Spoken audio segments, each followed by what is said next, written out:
Let's be completely honest for a second. You know the feeling. You walk back to your car after an awesome meal on Mass Ave, or maybe you just ran a quick errand downtown and boom, there it is. That bright, unmistakable slip of paper wedged right under your windshield wiper. Ugh, your heart just completely sinks, right? You're frustrated. Hey, I get it. We have absolutely all been there. But listen, do not let that annoyance ruin your entire week. Because today, we're going to take that frustration and turn it into action with a super quick, hassle-free online solution. Welcome to This Explainer. My goal today? Well, I'm basically going to act as your personal guide through the, let's be real, sometimes confusing digital maze of Indianapolis parking fines. We're going to dive into exactly how to navigate the official city portals efficiently and, most importantly, securely. That way, you can get this ticket resolved, get on with your life, and literally not pay a single penny more than you absolutely have to. All right, so here is our quick roadmap for This Explainer. First up, decoding your ticket. Then, the online process itself. Third, troubleshooting common issues. Fourth, installment plans and tips. Fifth, additional resources. And finally, our conclusion and final disclaimer. Okay, Section 1, decoding your ticket. Right off the bat, before you even think about touching a keyboard, you really need to figure out exactly what kind of ticket is sitting in your hand. Because believe it or not all parking tickets in Indy actually go to the same place. And honestly, this is where people make their very first mistake. Basically, there are two primary and completely separate jurisdictions you might run into. On one hand, you've got your standard Park Indy municipal ticket. Those are the ones handed out for downtown or regular street parking violations. But on the other hand, we have the Indianapolis Airport Authority citation. Now, those are strictly issued on airport property by the airport police. Guys, these are completely different beasts. They're governed by different rules, and they use entirely separate payment portals. So trying to pay an airport ticket on the downtown portal? Yeah, that's just a guaranteed recipe for a headache. Now, to show you why handling this stuff promptly is so absolutely crucial, check out this real post from an Indianapolis subreddit by a user named Roadies. They were, well, completely shocked to get a letter demanding $150 for a ticket from a few years ago, especially since they remembered an older ticket only costing like $40. Look, if you have ever felt that exact same shock over how incredibly fast a tiny parking fine can skyrocket, your feelings are 100% validated by the city's fee structure. Let's actually break down the math behind that massive jump. So day one, you get a basic meter violation, it's $20. I mean, honestly, $20 seems kind of laughable compared to cities like Chicago, right? But wait 7 days and boom, a $20 late fee is tacked right on. Ignore it until it actually goes to court. Bam! You are hit with a $110 court fee. So suddenly, your minor $20 annoyance has ballooned into a $150 nightmare. The big takeaway here: speed is your absolute best financial defense. Moving right along to Section 2, the online payment process. Since we obviously want to avoid those crazy late fees entirely, here is the exact official click path you're going to follow to pay a standard Park Indy municipal ticket online. Step 1, visit the official portal. Honestly, I highly recommend just starting at indy.gov to make absolutely sure you get routed to the correct URL, which is a secure eTIMS payment site. It's prodpci.etimspayments.com. Step 2, you're going to enter either your citation number, your notice number, or your license plate number. And step 3, just submit a secure credit or debit card payment. But seriously, always double-check the URL at the top of your browser to ensure it's the real, legitimate portal before you ever type in your card details. Okay, listen up, because here is an absolute pro tip. If you decide to search the system by your license plate rather than your citation number, you absolutely must enter your 2-digit state code immediately before your plate number. And this is key, with 0 spaces. So for example, if your plate is ABC123 in Indiana, you literally type INABC123 all mashed together. Forgetting that state code or accidentally hitting the spacebar, that is probably one of the most common reasons this system completely fails to find a ticket, and it leaves drivers thinking they're somehow off the hook when, trust me, they definitely are not. Now, as we all know, convenience comes with a price.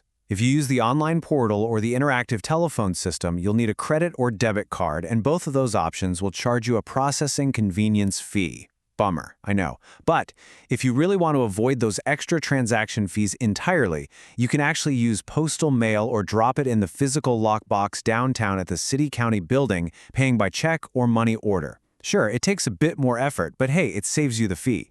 And while we're on the topic of fees, I need to issue a massive warning right here. When you start Googling how to pay an Indy parking ticket, you might stumble across third-party aggregate bill pay sites, places like Doxo. Guys, do not use them. Literally, just stay away. They are not officially endorsed by the city of Indianapolis, and they will absolutely charge you independent, completely unnecessary processing fees on top of everything else. Just stick strictly to the official Indy.gov and Park Indy links so you don't fall into one of these expensive bill pay traps. All right, Section 3, Troubleshooting Common Issues. So, let's say you followed all the steps perfectly on the official site, but you're just hitting a wall. It is incredibly frustrating when you are literally trying to give the city your money and the system just flat out refuses to show your ticket. If you're staring at one of those annoying ticket not found errors, do not panic. It is usually just one of 4 things. First, formatting errors. Remember that state code trick we literally just talked about? No spaces? Second, system delays. Sometimes it honestly just takes a little while for the ticket to be uploaded by the officer into the central database. Give it a beat. Third, like we mentioned earlier, you might actually be holding an airport citation. And fourth, it might not be a parking ticket at all. It might be a moving violation. Let's look at those last 2 a bit more closely. Okay, so if you actually get pulled over by an officer, say for speeding or running a red light, that is a moving violation. And moving violations are handled through a totally separate judicial process. It's managed by the Marion County Clerk's Office using this thing called the Odyssey Case Management System. You absolutely cannot pay those at the Parking Bureau. No way. You have to go to pay.indy.gov/traffic_tickets. Similarly, if you were parked out at the airport terminal and got a citation from the airport police, that standard municipal portal is not going to recognize your ticket. You have to navigate over to paypadov.com/IAA.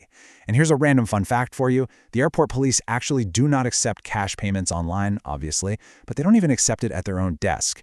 If you really want to pay with physical cash, you actually have to trek over to the guest services desk in the Civic Plaza. Moving on to Section 4, Considerations, Tips, and Plans. Now, what happens if, let's say, you ignored a few tickets, the late fees piled up, and suddenly you're facing this massive, accumulated fine that you just cannot afford to pay all at once? Well, the city actually has a safety net built just for this exact scenario, $150. That right there is the magic number. If your total outstanding parking violation debt hits or exceeds $150, you cross the threshold to be able to apply for an installment payment plan, or IPP.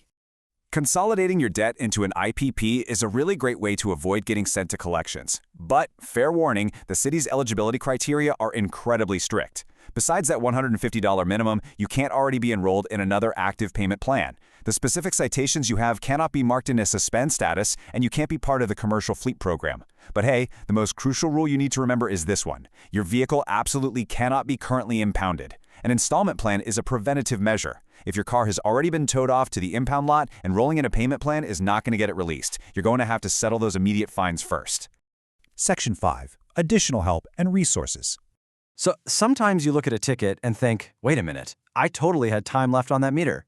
Or, are you kidding me? The sign was completely blocked by a tree. What do you do if you genuinely believe the ticket was issued in error? Well, you have the absolute right to seek administrative review and contest the ticket online via indy.gov. You get a 30-day window to do this. But, and listen closely, I have to issue a critical warning here. If you intend to formally dispute the citation, do not pay it first just to get it out of the way. I repeat, do not pay it. According to the city's official rules, paying the citation is considered an outright admission of guilt. Doing that will immediately shut down the whole contest process, and it totally prevents any further consideration or refunds. So contest first, pay later if you lose.